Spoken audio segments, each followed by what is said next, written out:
हमारे देश की आधी जनता को तो भैया यही नहीं पता कि क्या देखकर वोट किया जाता है, किसके बेसिस पर वोट किया जाता है। बस इलेक्शन आया तो जाके टीप दिए बटन। कौन सा बटन? जिसको परिवार वाले सपोर्ट करते हैं, जिसको आस पड़ोस के लोग सपोर्ट करते हैं। खुद तो ये कभी अपना दिमाग लगाए नहीं। अभी अभी ये 18 का होकर बाहर निकले हैं। इनको ना तो देश के बारे में कुछ पता है, ना तो विकास के बारे में कुछ पता है, ना तो अर्थव्यवस्था के बारे में कुछ पता है, ना किसी मंत्री के बारे में कुछ पता है, ना तो उस मंत्री के काम के बारे में कुछ पता है कि भाई समाज में उसने कितना विकास किया, कितना काम किया। ना तो उसके कुछ गलत कर्मों के बारे में कुछ पता है, कितने रेप केस चल रहे हैं, कितने मर्डर चार्जेस लगे हैं, कितने केसेस चल रहे हैं, कुछ नहीं पता इनको। अरे तो भैया किस बेसिस पर वोट दे रहे हो तुमको ना तो इन सारी चीजों के बारे में पता है। बस 18 साल के हो गए, बस हो गया काम। और बहुत से लोगों को तो ये बातें पता भी हैं कि किस मंत्री के ऊपर किस तरीके के चार्जेस लगे हुए हैं, कितने केस चल रहे हैं, किसके ऊपर कितने रेप केस चल रहे हैं, किसके ऊपर कितने मर्डर केस चल रहे हैं। ये सारी चीजें पता है, बट फिर भी लोग उनको सपोर्ट करते हैं, उनको वोट देते हैं, उनको विजयी बनाते हैं।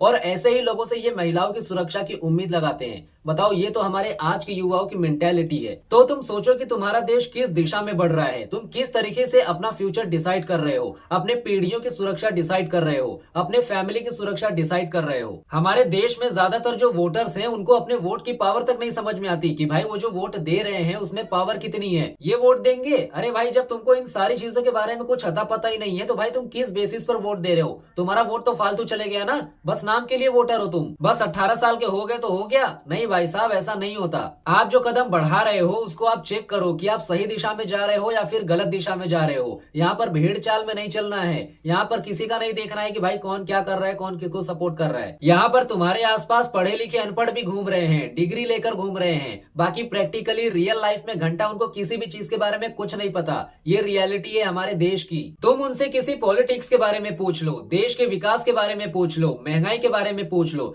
ज्यादातर चांसेस है कि वो इस बारे में ज्यादा नहीं जानते रहेंगे। भाई जानेंगे कैसे? उन्होंने कुछ रिसर्च थोड़ी करी है, जिंदगी भर किताबी कीड़ा बन के रहा है उन्होंने। रियल लाइफ में क्या हो रहा है, प्रैक्टिकली हमारे ऊपर किस चीज का कितना असर हो रहा है, किसी को कुछ नहीं पता।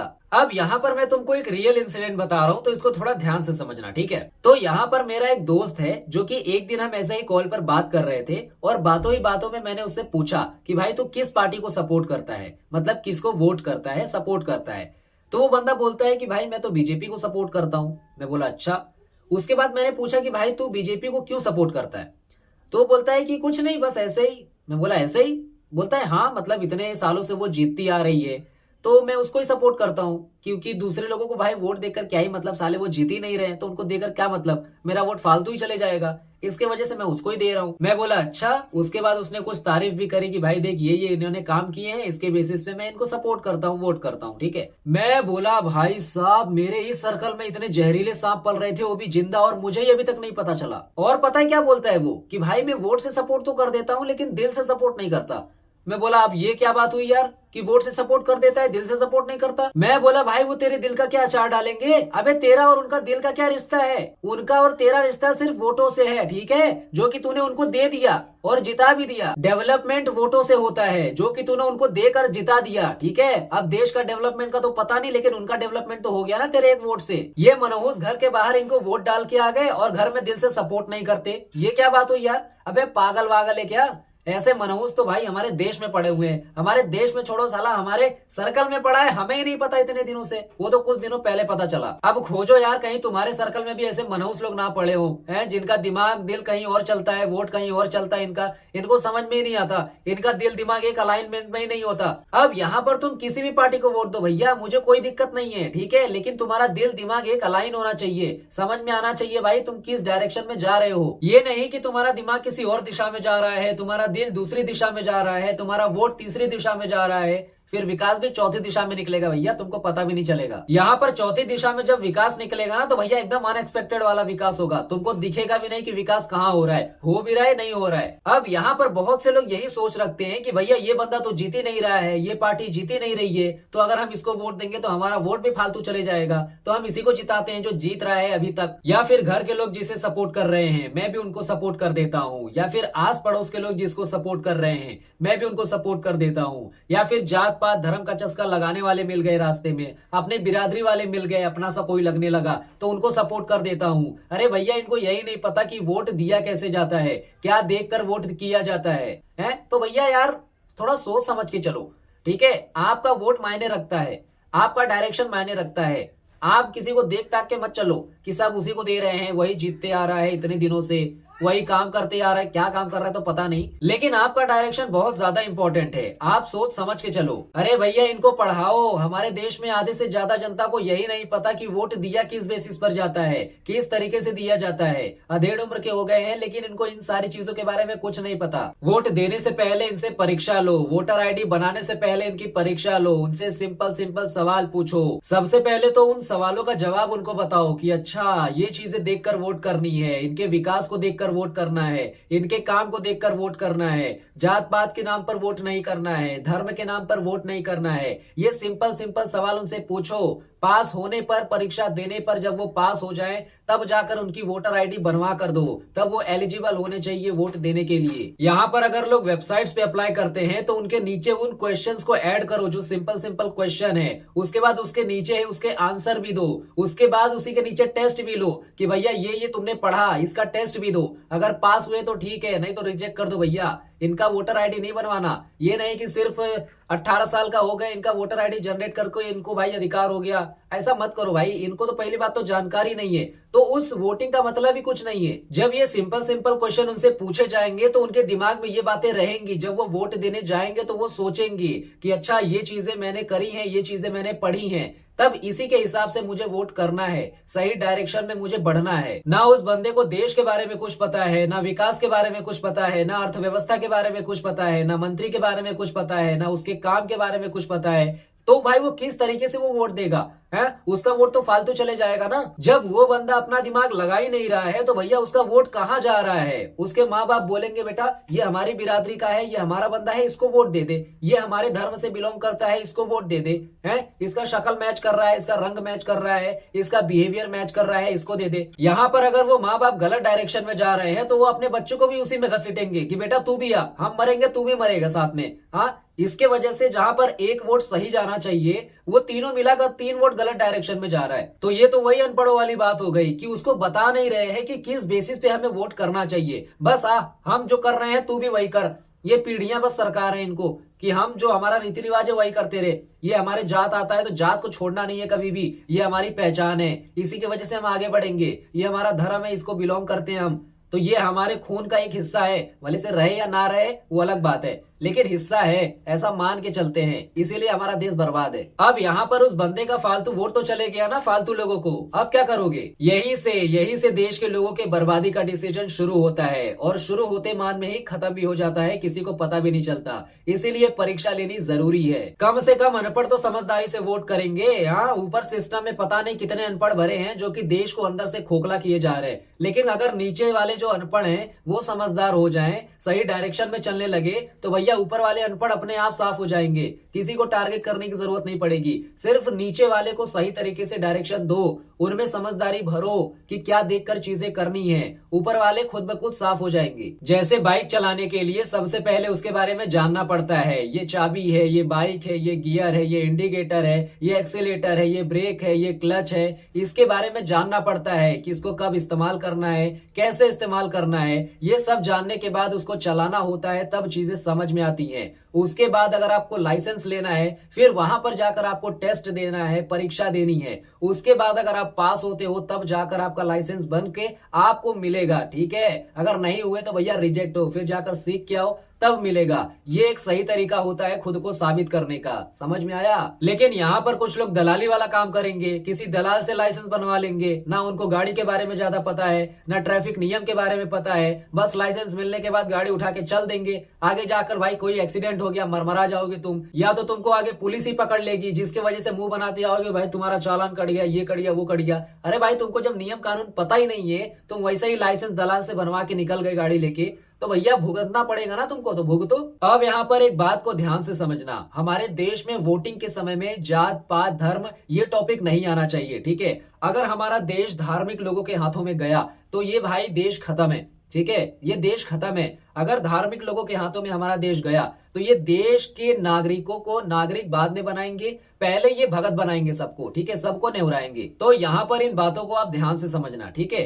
अब यहाँ पर आप ये समझो कि हमारा देश किस कैटेगरी के लोगों के हाथों में गया है, ठीक है। जो भाषा को कंट्रोल करते हैं उनके हाथों में है, या फिर जो जात पात को कंट्रोल करते हैं उनके हाथों में है, या फिर जो धर्म को कंट्रोल करते हैं उनके हाथों में है। इन तीनों का इस्तेमाल करके ये जो देश की जनता को कंट्रोल करते हैं भाषा के जरिए, जात पात के जरिए या फिर धर्म के जरिए, इन कैटेगरी के हिसाब से, तो हमारा देश अभी के समय में किन कैटेगरी के लोगों के हाथ में है जो कि इसको इस कैटेगरी के हिसाब से कंट्रोल करते हैं? आखिर किन के हाथ में हमारा देश है? अब यहाँ पर इस बात को थोड़ा ध्यान से समझना, ठीक है। यहाँ पर बीजेपी धर्म की राजनीति करती है, कांग्रेस, बीएसपी और समाजवादी पार्टी ये तीनों जात पात के नाम पर राजनीति करते हैं, ठीक है। और कोई जो पार्टी आती है, बहुत ऐसी पार्टी है जो कि भाषा के नाम पर राजनीति करती है, ठीक है। राजनीति करती है इसका मतलब ये होता है कि इसके बेसिस पर वो लोग वोट मांगते हैं, ठीक है। जात पात के नाम पर वोट मांगते हैं, धर्म के नाम पर वोट मांगते हैं और भाषा के नाम पर वोट मांगते हैं, ठीक है। यहाँ पर पर्टिकुलर धर्म के लोगों को टारगेट किया जाता है, यहाँ पर पर्टिकुलर जात पात के लोगों को टारगेट किया जाता है, यहाँ पर पर्टिकुलर भाषा के लोगों को टारगेट किया जाता है। ये पर्टिकुलर कैटेगरी के लोग इन पॉलिटिशियंस के मेन टारगेट्स होते हैं, मेन वोटर्स होते हैं। जिस कैटेगरी में जितनी ज्यादा जनता उतने ही ज्यादा इनके वोटर्स निकलते हैं। इससे होता यह है कि अगर कोई पॉलिटिशियन किसी पर्टिकुलर भाषा के बारे में बात कर रहा है तो उस भाषा को जानने वाले लोग, उस भाषा में बात करने वाले लोग उस भाषा को अपने आप से लिंक करते हैं, ठीक है। उसको अपने आप से रिलेट करते हैं, उसको अपना समझते हैं, तो यहाँ पर अपना वाला फीलिंग आता है। और अगर कोई पॉलिटिशियन किसी पर्टिकुलर धर्म के बारे में बात कर रहा है तो उस धर्म को जानने वाले, उस धर्म को मानने वाले उसको अपने से जोड़ने लगेंगे, अपने से टचअप करने लगेंगे, अपने से रिलेट करने लगेंगे। तो यहाँ पर भी वो अपनापन का फीलिंग लाते हैं कि भाई मैं भी इसी धर्म से जुड़ा हूं, मैं भी इसी भाषा से जुड़ा हूं, मेरा पूरा खानदान इससे जुड़ा है कितने सालों तक, इसी से रिलेटेड हम अपना जो रीति रिवाज है, जो परंपरा है उसको फॉलो करते आ रहे हैं। तो यहाँ पर रिलेशन का रिश्ता बन जाता है, समझ में आ रहा है। और अगर कोई पॉलिटिशियन किसी पर्टिकुलर जात पात के बारे में बात कर रहा है तो उस जात पात को फॉलो करने वाले लोग उसको अपने आप से जोड़ने लगेंगे कि भाई ये तो मेरे जात पात के बारे में बोल रहा है, मेरी तारीफ कर रहा है, क्योंकि मेरा पूरा खानदान इससे जुड़ा हुआ है, ये हमारी जात है, ये भाई हमारा भला चाहता है, जिसके वजह से वो लोग उसको अपना समझते हैं। तो यहाँ पर देखा जाए तो इस पूरे मामले में अपनापन का फीलिंग आता है। अब यहाँ पर जो सिस्टम में ऊपर की ओर बैठे हैं वो अपना तिकड़म वाला दिमाग चलाते हैं कि भैया यहाँ पर जनता ने तो अपना भाषा डिसाइड कर ही लिया है, अपना धर्म तो डिसाइड कर ही लिया है, अपना जात पात तो डिसाइड कर ही लिया है, अपना रंग उंग सब तो डिसाइड कर ही लिया है।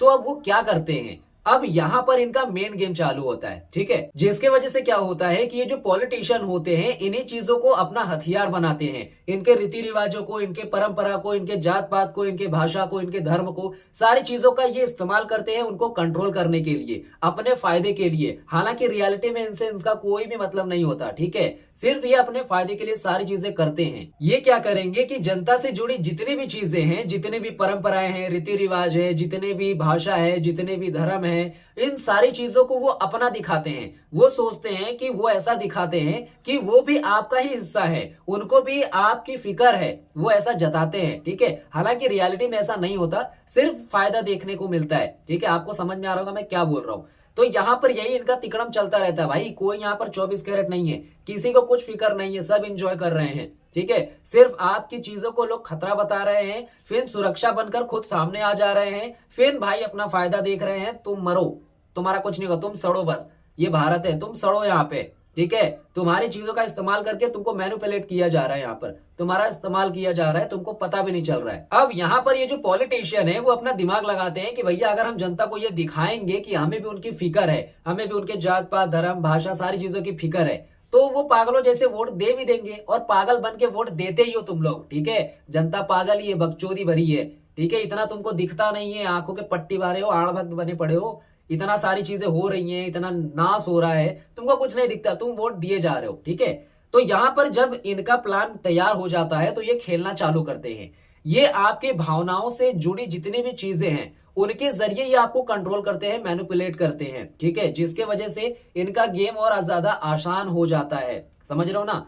तो जिसके वजह से क्या होता है कि आप इनके ही बेसिस पर, इनके ही तरीके से आप चलते हो, इनके ही नियम कानून से आप चलते हो। हाँ में हाँ बोलेंगे तुम भी हाँ बोलोगे, ये ना बोलेंगे तुम भी ना बोलोगे, ठीक है। मतलब पीछे पीछे चलते रहते हो, बाकी तुम्हारा दिमाग खुद काम नहीं करता, तुम्हारा दिमाग बंद हो जाता है, ये रियलिटी है। बाकी इन नेताओं को तुम्हारे जात पात, तुम्हारे धर्म, तुम्हारे भाषा, किसी भी चीज से कोई परवाह नहीं है, ठीक है। जहां पर ये देखेंगे कि जनता की टोली जहां पर है ज्यादा, वहां पर ये अपना झोला फैला देंगे, वहां पर बोलेंगे भैया आओ तुम, आओ फिर अपना ये तिकड़म वाला दिमाग, नियम कानून वही डालने लगेंगे जैसा तुम्हारे साथ अभी हुआ ना, हो रहा है तुम्हारे साथ और तुमको पता भी नहीं चल रहा है। अभी मैं बोल रहा हूं तो बहुत से लोग को समझ में आता रहेगा, लेकिन बहुत से लोग अभी भी हैं गुड़ गोबर गोबर भरा हुआ, उनको नहीं समझ में आने वाला भैया। ठीक है, तुम भैया गलत जगह पर एंट्री ले ली हो, गलत जगह पे तुम्हारा जन्म हो गया है, तुम बर्बाद हो, एकदम खत्म हो तुम।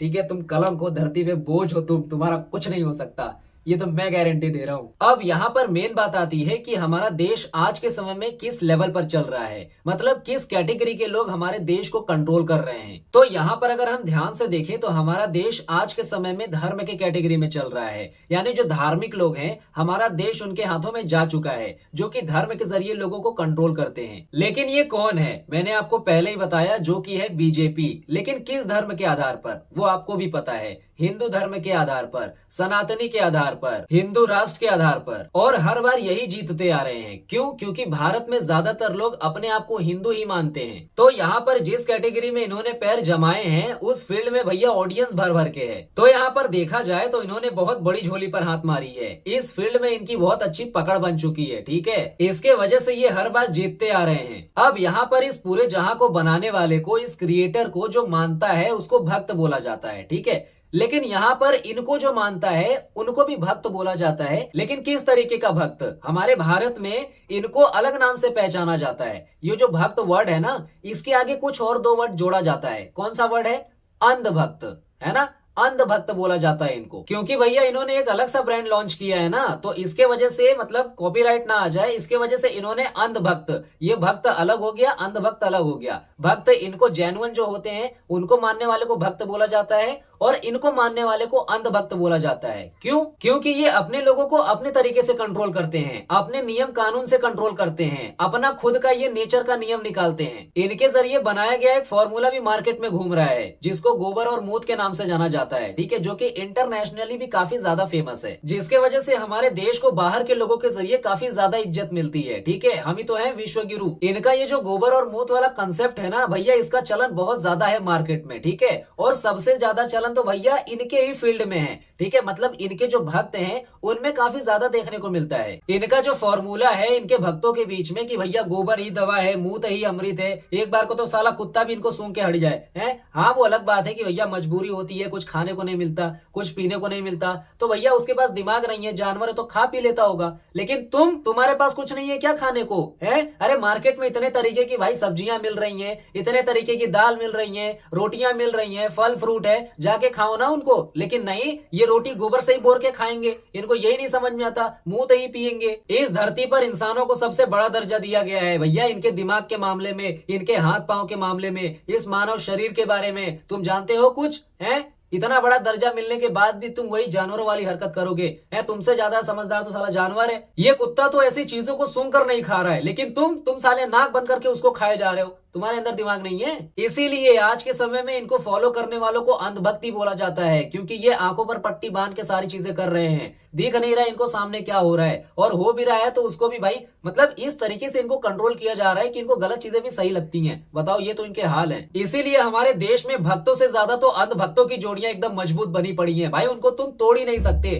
ठीक है, किसी जन्म में नहीं तोड़ सकते, इतने सालों से चली आ रही है और इतने सालों से अपना सरकार खड़ा किए बैठी है। तो इसीलिए अगर तुम इन अंधभक्तों की जोड़ियां तोड़ने की कोशिश करोगे तो भैया तुम इनके अंदर शामिल हो जाओगे। ठीक है, लेकिन ये तुम्हारे साथ नहीं शामिल होंगे भैया, इतना याद रखना। और इसीलिए जब वोट लेने का समय आता है तो ये लोग इसी धर्म से जुड़ी चीजों का इस्तेमाल करके लोगों को ट्रिगर करते हैं, लोगों को गर्म करते हैं। पहले ये लोगों को ऐसा एहसास दिलाते हैं कि तुम्हारे धर्म को खतरा है, बाद में उसी धर्म के रक्षक बनकर ये तुम्हारे सामने आ जाते हैं तुम्हें बटोरने के लिए। हालांकि जनता को इन सारी चीजों से ज्यादा फर्क नहीं पड़ता। ठीक है, लेकिन ऐसे कुछ लोग हैं जो कि भैया इनको इस तरीके से ट्रिगर कर देते हैं कि ये मजबूर हो जाते हैं, अपने ऊपर इनका कंट्रोल ही नहीं होता। नहीं तो उनको क्या जरूरत थी? अरे भैया उनका घर पे परिवार है, उनको भैया काम पे जाना है, अपने परिवार के लिए काम करना है, रात में 12 घंटा वो खट के आएगा, रात में खाना पीना खा के आराम से सोएगा। ये नहीं कि भैया आधी रात में उसको याद आया कि अरे नहीं अभी तो धर्म की रक्षा करने भी जाना है। नहीं भाई साहब, ऐसा नहीं करेगा वो। ये तो कुछ लोग हवा बना के रखे हैं सिर्फ अपने फायदे के लिए, सिर्फ अपने फायदे के लिए ये लोगों को परेशान कर रहे हैं, उनका फ्यूचर बेकार कर रहे हैं, अपने फायदे के लिए फिर सिर्फ लोगों को टेंशन दिए जा रहे हैं। उनके पीढ़ियों को खराब किए जा रहे हैं, उनके बच्चों को परेशान किए जा रहे हैं, उनके बच्चों का फ्यूचर खराब किए जा रहे हैं। तुम यहाँ पर सबसे पहले अपनी रक्षा कर लो, अपने बुद्धि की रक्षा कर लो,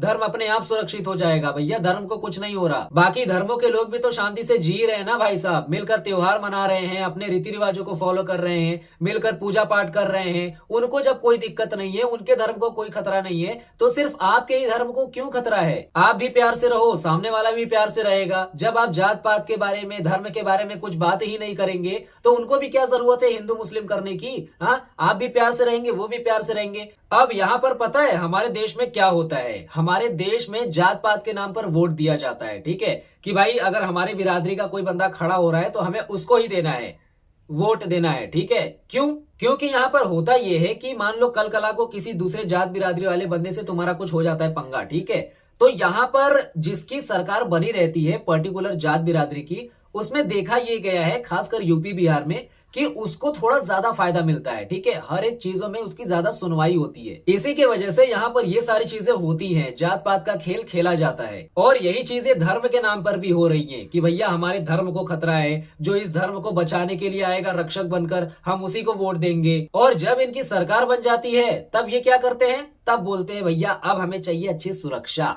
अच्छा विकास, अच्छा गांव, अच्छी सड़क, अच्छी नौकरी है।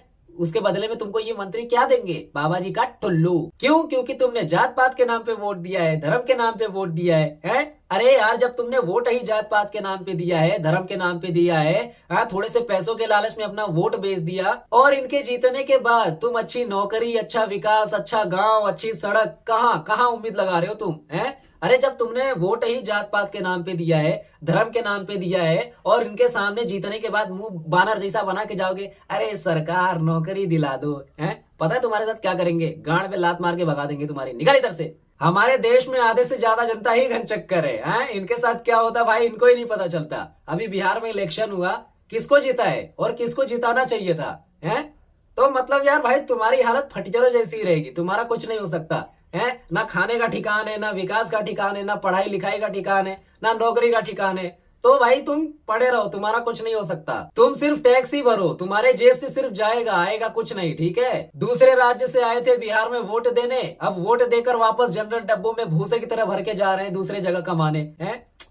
भाई सब बुहार दिए तुम, ठीक है, अब जाओ मरो जाकर दूसरे राज्य में। जब तुम दूसरे राज्य में जाते हो काम करने के लिए, वहां पर इतनी गाली सुनते हो, इतनी मेहनत करवाई जाती है, इतने कम पैसों में काम करवाया जाता है, तब तुमको समझ में नहीं आता कि तुम्हारे साथ क्या हो रहा है, तुम्हारी ऐसी हालत क्यों है? क्यों है? क्योंकि तुम्हें समझ ही नहीं है, ना खुद के बारे में, ना खुद के अधिकार के बारे में, ना देश के बारे में, ना देश के विकास के बारे में, कुछ नहीं पता तुमको। इसलिए तुम आज तक बेवकूफ बने आ रहे हो। तुम तो अपनी जिंदगी में खुद कुछ नहीं कर सकते, कम से कम सरकार को तो मौका दो। जब तुम खुद से अपने आप को नहीं बदल रहे हो, कम से कम वो तो तुमको बदलेगी, तुम्हारे परिवार को बदलेगी, है? जो मौका मिल रहा है उसको भी गुड़ गोबर कर दे रहे हो तुम। अरे भैया जब तुमने एक बंदे को एक बार सपोर्ट कर दिया, 2 बार सपोर्ट कर दिया, तुमको ज्यादा विकास नहीं पता चल रहा है या फिर कम विकास कर रहा है, तो भैया तुम किसी और को मौका देकर देख लो, क्या पता उससे और अच्छा विकास करके दे दे वो तुमको, हैं? फिर अगर तुमको नहीं समझ में आया कि यार ये तो बेकार काम कर रहा है, तो वापस वो सरकार बना देना। इतनी पावर तो तुम्हारे अंदर है ना। अगर तुम्हारी हालत ऐसे ही रही ना तो भैया तुम हमेशा दूसरे राज्यों से गाली सुनते रहोगे, हमेशा अपने आप को जलील करवाओगे। एक तो तुम्हारी इज्जत वैसे ही मार्केट में नहीं है, कुछ भी चोरी कर लेते हो, हैं? तो यार कम से कम सरकार को तो मौका दो, तुम्हारी इज्जत का ख्याल रखे। तुम्हारे राज्य में नौकरी कहां से आएगी? अच्छा इंफ्रास्ट्रक्चर कैसे होगा? भैया कैसे होगा? कैसे होता है ये, है? ये तुम्हारे वोटों से होता है, जो कि तुम्हें अपने वोटों की समझ ही नहीं है, अपने आप की समझ ही नहीं है, अपने अधिकारों की समझ ही नहीं है। इसलिए वोटर आईडी बनवाने से पहले भैया परीक्षा होनी जरूरी है, ताकि पता चले कि तुम सही डायरेक्शन में जा रहे हो या फिर नहीं। जिसके वजह से जहां पर पहले 10 वोट पड़ रहे थे और उन 10 वोट में से 8 वोट अनपढ़ों का था, मतलब उनको पता नहीं था कि भाई किस डायरेक्शन में वोट देना है, किसके बेसिस पर वोट देना है। लेकिन उस परीक्षा के बाद अब 10 में से 8 वोट समझदारों का होगा, यानी उनको पता होगा कि भाई किस डायरेक्शन में जाना है, हमें किस बेसिस पर वोट करना है। अब यहाँ पर 10 में से 8 वोट अभी भी ऐसे होंगे जो कि जात पात पर, धर्म पर अटके होंगे। इतने तो हरामी लोग होते हैं हमारे देश में, ठीक है। अभी भी बोलेंगे कि अरे भैया हमारे जात बिरादरी का बंदा खड़ा हो रहा है तो हम उसको वोट ना देकर किसी और को कैसे दे, हैं? भले से उनके जात बिरादरी वाले उनको ही लूट क्यों ना ले, लेकिन भैया वोट तो उन्हीं को देंगे। इतने तो जाहिल लोग हैं हमारे देश में, ठीक है।